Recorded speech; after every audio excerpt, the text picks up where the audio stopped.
Good morning, students. Today we are going to study chapter number 4, Movements of the Earth. In this chapter, we'll study motions of the earth, how does the earth rotate, what is revolution.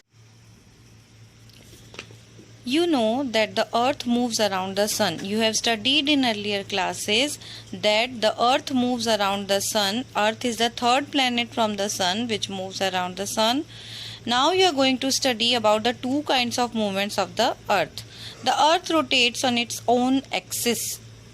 अर्थ जो है वो अपने axis पर घूमती है. इस movement को rotation कहते हैं. And it also moves around the sun in a fixed path. एक फिक्स पाथ होता है अर्थ का, उसी पर ये घूमती है, जिसको कि इस मोशन को रिवॉल्यूशन कहते हैं. We on the earth do not feel these movements. हम अर्थ पर रहते हैं लेकिन हमें ये मूवमेंट्स पता नहीं चलते हैं. Why? Because we along with everything else on the planet. हमारे साथ साथ इस प्लैनेट पर जितनी भी चीज़ें हैं like air, water, they are also moving with the earth. So that's why we do not feel these movements. Now first movement is rotation. What is rotation? The earth spins around an imaginary line is called its axis. Earth एक imaginary line पर spin करती है जिसको कि axis बोलते हैं. This spinning of the earth on its axis is called rotation. अब ये जैसे हमारी अर्थ है तो ये नॉर्थ पोल है and this is south pole and this is axis. ये हमारा अर्थ का एक्सिस है. इसी पे अर्थ घूमती है और अर्थ जो है वो rotates from west towards east. West से ईस्ट की तरफ रोटेट करती है and its axis is tilted. How is rotation important for us? Rotation हमारे लिए इम्पॉर्टेंट क्यों है? It is rotation that causes day and night on the earth. Because rotation की वजह से ही अर्थ पर डे और नाइट होते हैं. अर्थ को एक रोटेशन कंप्लीट करने में 24 आवर्स या एक दिन भी लग जाता है. To understand it better let us perform activity 1. आपको ये एक्टिविटी 1 जो है वो घर पे ही करके देखनी है. इसमें आपको क्या करना है, आप switch off the lights in your classroom. अपने एक रूम में जाइए और उसकी सारी लाइटें ऑफ कर दीजिए. Then take a globe. आपके पास ग्लोब नहीं होगा तो आप एक बड़ी बॉल लेंगे and shine a torch on it और उस पर टॉर्च से लाइट डालेंगे. The part of the globe which faces the torch would be lit. मतलब जिस पार्ट पर बॉल पर जब आप टॉर्च की लाइट डालेंगे तो जिस पार्ट पर टॉर्च की लाइट जाएगी वहाँ पर रोशनी होगी और जो दूसरा पीछे जो जहाँ पर टॉर्च की लाइट नहीं जाएगी वहाँ पर अंधेरा होगा. तो इस एक्टिविटी से आपको क्या पता चलेगा कि जब सन की जो रेज हैं वो ग्लोब, इसमें आप देख सकते हैं ग्लोब, ये ग्लोब है, इस पार्ट पर हाफ पार्ट पर आ रही हैं तो यहाँ पर डे होता है और जो बैक साइड में जब सन की रेज नहीं जा रही है जहाँ पर, वहाँ पर नाइट होती है.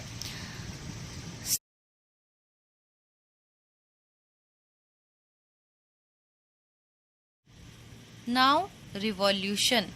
Second movement is revolution.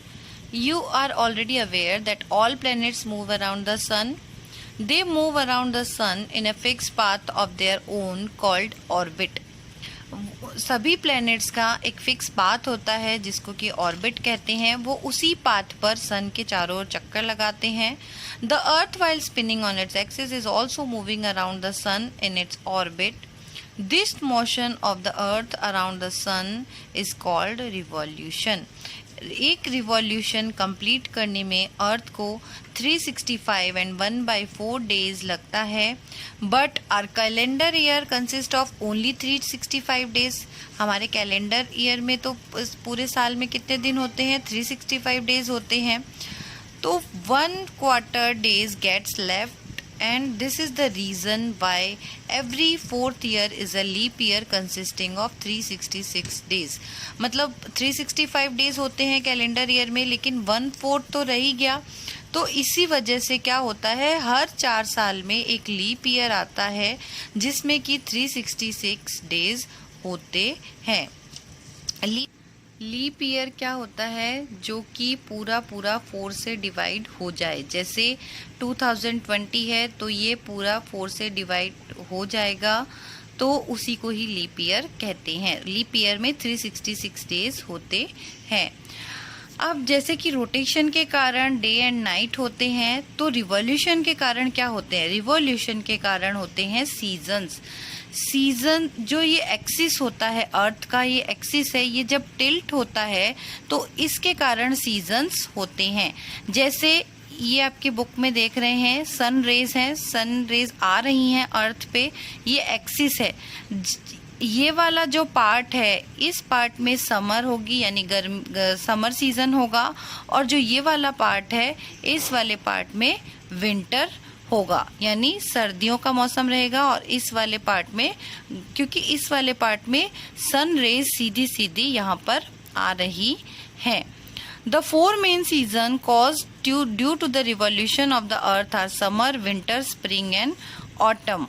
जो रिवॉल्यूशन के कारण जो 4 सीजन होते हैं वो हैं summer, winter, spring and autumn.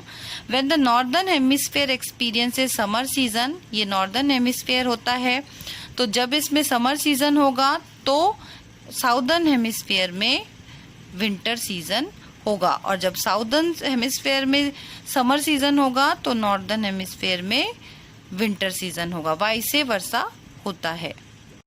Twice in a year the sun is directly overhead the equator. This is called equinox. ये इस पिक्चर में देखिए आप, ये जो सन है ये एकदम, ये भी इक्वेटर है, ये भी इक्वेटर है, दोनों के ऊपर है, एकदम इक्वेटर के ऊपर, इसमें भी इक्वेटर के ऊपर। तो इसको क्या बोलते हैं? इस सिचुएशन को बोलते हैं इसको, और इसको बोलते हैं इक्विनॉक्स। ड्यूरिंग इक्विनॉक्स, इक्विनॉक्स के टाइम पे पूरी अर्थ पर दिन और रात दोनों सेम लेंथ के होते हैं, दिन और रात दोनों बराबर होते हैं। One of it happens on 21st March and is also known as vernal equinox, and which marks the beginning of spring season, and other one is occurs on 23rd September and known as the autumnal equinox and marks the beginning of autumn season in the northern hemisphere. ये 21st मार्च को होता है, जबकि ये बताता है कि spring season start हो गया है, और ये 23rd सितंबर को होता है, जो कि बताता है कि ऑटम सीजन स्टार्ट हो गया है। तो ये होता है नॉर्दर्न हेमिस्फेयर में, और साउदर्न हेमिस्फेयर में इसका उल्टा होता है। The March equinox is known as the autumnal equinox. Southern में क्या होता है? मार्च वाले इक्विनॉक्स को क्या बोलते हैं?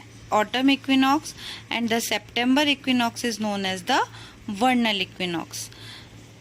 2 more important dates are 21st June and 21st December. ये भी इम्पॉर्टेंट डेट्स हैं। On these 2 dates the northern hemisphere experience summer solstice and winter solstice respectively. 21st जून को क्या होता है? 21st जून को समर सोलिस्टाइस होता है, एंड 21st दिसंबर को विंटर सोलिस्टाइस होता है। You can see in this picture that 21st मार्च से 22nd जून तक स्प्रिंग सीजन रहता है, फिर 22nd जून से 23rd सितंबर तक समर सीजन, फिर 23rd सितंबर से 22nd दिसंबर तक ऑटम सीजन, एंड 22nd दिसंबर 21 मार्च तक विंटर सीजन रहता है। तो ऐसे ये 4 सीजन रिवॉल्यूशन के कारण होते हैं। 22nd जून को समर सोलिस्टाइस होता है, 22nd दिसंबर को विंटर सोलिस्टाइस होता है, और ये नॉर्दर्न हेमिस्फेयर में होता है, साउदर्न हेमिस्फेयर में इसका उल्टा होता है।